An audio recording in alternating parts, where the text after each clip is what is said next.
CE 506 એ ઉચ્ચતર નામા પદ્ધતિ અને ઓડિટિંગમાં પડતર અને નાણાકીય હિસાબોમાં પ્રક્રિયાના હિસાબો 2માં આજે આપણે દાખલા નંબર 18 વિહાન કંપની લિમિટેડ અંગે ચર્ચા કરીશું. શું કીધું છે? વિહાન કંપની એક વસ્તુનું ઉત્પાદન કરે છે. તે 3 પ્રક્રિયાઓમાંથી પસાર થાય છે અને તેની ફેબ્રુઆરી 2012 દરમિયાન ઉત્પાદનને લગતી માહિતી આપેલી છે.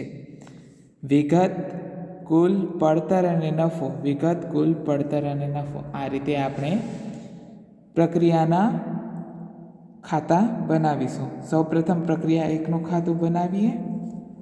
શરૂઆતનો સ્ટોક 6000 આપેલું છે. પડતર પણ 6000 થશે. શરૂઆતના સ્ટોક અને આખરના સ્ટોકમાં પ્રક્રિયા 1માં ક્યારેય પણ નફો હશે નહીં. પ્રક્રિયા 2 વખતે આપણે ગણતરી કરીશું. ત્યારબાદ છે પ્રત્યક્ષ માલ સામાન 39000નું લખી નાખી કુલના ખાનામાં અને પડતરના ખાનામાં. નફાના ખાનામાં કાંઈ નહીં આવે, ડેશ આવશે. ત્યારબાદ પ્રત્યક્ષ મજૂરી છે 30000, કુલ અને પડતરના ખાનામાં લખી નાખી 30000. ત્રણેયનું ટોટલ કરીએ, બાદ કરીએ આખર માલનું સ્ટોક. આખર માલનો સ્ટોક 15000 આપેલું છે. 15000 બાદ કરશું એટલે આપણને પડતર મળશે 60000 રૂપિયા. પ્લસ કરશું શિરોપરી ખર્ચા. શિરોપરી ખર્ચા છે 30000 રૂપિયા. પ્લસ કરી નાખીએ 30000 એટલે 90000 અને 90000. હવે નફો કેટલું કીધું છે? દરેક પ્રક્રિયાની ફેરબદલી કિંમત પર 10-20% છે. ફેરબદલી કિંમત પર 20% હોય ત્યારે 100 - 20 એટલે કે 80 રૂપિયા પડતરે આપણને 90000 આપેલા છે. તો 20 એ કેટલા? એ નફો આપણને મળશે. તો 90000 × 20 / 80 કરીએ એટલે આપણે નફો મળશે 22500 રૂપિયા. એ કુલના ખાનામાં અને નફાના ખાનામાં લખશું 22500. એટલે કુલ આપણને પડતર મળી 1,12,500. પછી પડતર મળશે 90000 અને એનામાં નફો હશે 22500નો. હવે આગળ હાલીએ પ્રક્રિયા નંબર 2માં. પ્રક્રિયા નંબર 2 છે તો પ્રક્રિયા 1 ખાતેથી લાવ્યા આપણે 1,12,500, પડતર 90000 અને નફો હતો 22500. પ્લસ કરશું શરૂઆતનો સ્ટોક. શરૂઆતનો સ્ટોક આપેલો છે 36000, જેનામાં છેલ્લે જો શરૂઆતના સ્ટોકનો આંતરપ્રક્રિયા નફો આપેલો છે 6000 નફો છે. બાકીની 30000 રૂપિયા આપણી પડતર આવશે. પ્લસ કરશું પ્રત્યક્ષ માલ સામાન અને પ્રત્યક્ષ મજૂર. પ્રત્યક્ષ માલ સામાન છે 60000નું અને પ્રત્યક્ષ મજૂર છે 31500. કુલ અને પડતરના ખાનામાં પ્લસ કરી નાખીએ એટલે આપણી કુલ આવશે 2,40,000. પડતર થઈ 2,11,500 અને નફો થયો 28,500. હવે આખર સ્ટોકનો નફો. આખર સ્ટોક કેટલો આપેલો છે? 18,000 રૂપિયા આપેલું છે.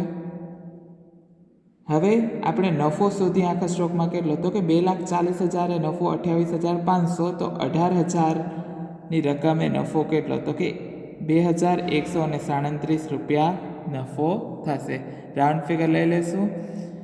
2,137 રૂપિયા નફો. તો બાકીના 15,863 રૂપિયા આપણી પડતર આવશે. હવે આ ત્રણેય વસ્તુ બાદ કરી નાખીએ. ત્યારબાદ કરીએ પ્લસ શિરોપરી ખર્ચા. શિરોપરી ખર્ચા કેટલા આપેલા છે? 75000. કુલ અને પડતરમાં 75000 પ્લસ કરી નાખશું એટલે હવે આપણી કુલ આવશે 2,97,000. પડતર આવી 2,70,637. નફો આવ્યો 26,363. પ્લસ કરી નાખી નફો કીધું છે ફેરબદલી કિંમત પર 25%. 2,97,000 × 25 / 75. કારણ કે ફેરબદલી કિંમત છે એટલે ભાગ્યા આવશે 75. × 25 / 75 એટલે 99,000 રૂપિયા છે એ આપણો આવશે નફો. હવે આ નફો પ્લસ કરી નાખીએ એટલે આપણે કુલ આવશે 3,96,000. આપણે પડતર આવશે 2,70,637 અને આપણો નફો આવશે 1,25,363 રૂપિયા, જે આપણે પ્રક્રિયા નંબર 3 ખાતે લઈ જઈશું. હવે આપણે પ્રક્રિયા નંબર 3નું ખાતું બનાવીએ. પ્રક્રિયા નંબર 3માં પ્રક્રિયા 2 ખાતેથી લાવ્યા 3,96,000, 2,70,637 અને 1,25,363 રૂપિયા નફો છે. પ્લસ પ્રક્રિયા 3નો શરૂઆતનો સ્ટોક છે 30,000, જેમાં નફો છે 8400 આપેલું જ છે નીચે. આંતર પ્રક્રિયા નફો 8400, બાકી વધે એ 21,600 છે, એ આપણને પડતર આવશે. પ્લસ કરશું પ્રત્યક્ષ માલ સામાન છે 1,20,000, પ્લસ કરશું પ્રત્યક્ષ મજૂરી 1,50,000, એટલે આપણે આ પડતર મળશે. એનામાંથી બાદ કરશું આપણે આખર માલનો સ્ટોક. આખર માલનો સ્ટોક આપેલો છે 96,000 અને એનો નફો શોધીએ તો કે 6,96,000 નફો આવશે 1,33,763. તો 96,000 કેટલો? તો કે 18,450 આપણો નફો આવ્યો આખર માલ સ્ટોકનો. બાકીની પડતર 77,550 આપણી પડતર આવશે.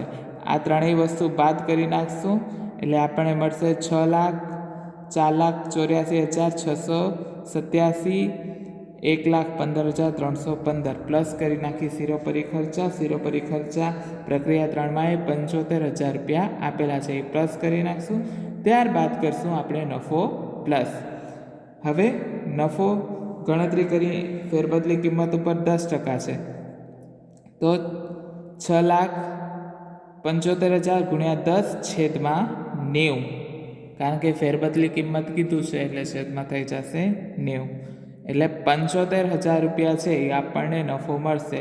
6,75,000 પ્લસ 75,000 એટલે 7,50,000 આપણું કુલ પડતર આવી 5,59,687 અને કુલ નફો આવ્યો 1,90,313 રૂપિયા, જે આપણે તૈયાર માલ ખાતે લઈ જશું. હવે તૈયાર માલનું ખાતું બનાવીએ તો તૈયાર માલના ખાતામાં પ્રક્રિયા 3 ખાતેથી લાવ્યા 7,50,000, 5,59,687, 1,90,313 નફો. હવે તૈયાર માલમાં શરૂનો સ્ટોક અને આખરનો સ્ટોક હોય એટલે પ્લસ કરી નાખો. શરૂઆતનો સ્ટોક 75,000 શરૂઆતનો સ્ટોક, જેમાં 30,000 નફો છે, બાકી 45,000 આપણી પડતર થશે, જે પ્લસ કરી નાખશું. ત્યારબાદ આખો સ્ટોક બાદ કરીએ. આખો સ્ટોક 8,25,000 છે, ત્યારે નફો છે 2,20,313. તો 99,000 આખા સ્ટોકે કેટલું થશે નફો? પોઈન્ટમાં આવે છે એટલે રાઉન્ડ ફિગર લઈ લઈએ. 26,437 નફો, તો બાકી પડતર આવશે 72,563. એ ત્રણેય વસ્તુ બાદ કરી નાખશું એટલે આપણે પડતર મળશે. એનામાં કરીએ નફો. હવે નફો આપણે વેચાણ શું કીધું છે? તો કે 9 લાખનું વેચાણ થયું, એટલે 9 લાખનું વેચાણ, 7,26,000નો માલ 9 લાખમાં વેચશું એટલે નફો થશે 1,74,000. એ લખશું કુલના ખાનામાં અને નફાના ખાનામાં 1,74,000. પ્લસ કરીને લઈ જશું વેચાણ ખાતે. કુલ 9 લાખ રૂપિયા, પડતર આવી 5,32,124 અને નફો થયો 3,67,876 રૂપિયા. હવે આપણે ખરેખર મળેલ નફાનું પત્રક તૈયાર કરીએ તો ખરેખર નફાના પત્રકમાં જોઈ લો. દેખીતો નફો 22,500, પ્રક્રિયા 2નો છે 99,000, પ્રક્રિયા 3નો છે 75,000 અને તૈયાર માલનો 1,74,000. એનામાંથી શરૂઆતના સ્ટોકનો નફો પ્લસ કરી આખાના સ્ટોકનો નફો બાદ કરશું એટલે તફાવતની રકમ આવશે. એટલે ખરેખર મળેલ નફો આપણને પાછો 3,67,876 જેટલો મળશે. આવી રીતે પ્રક્રિયાના હિસાબોની 2માં આંતર પ્રક્રિયાના નફાના દાખલાઓની ગણતરી કરવામાં આવશે.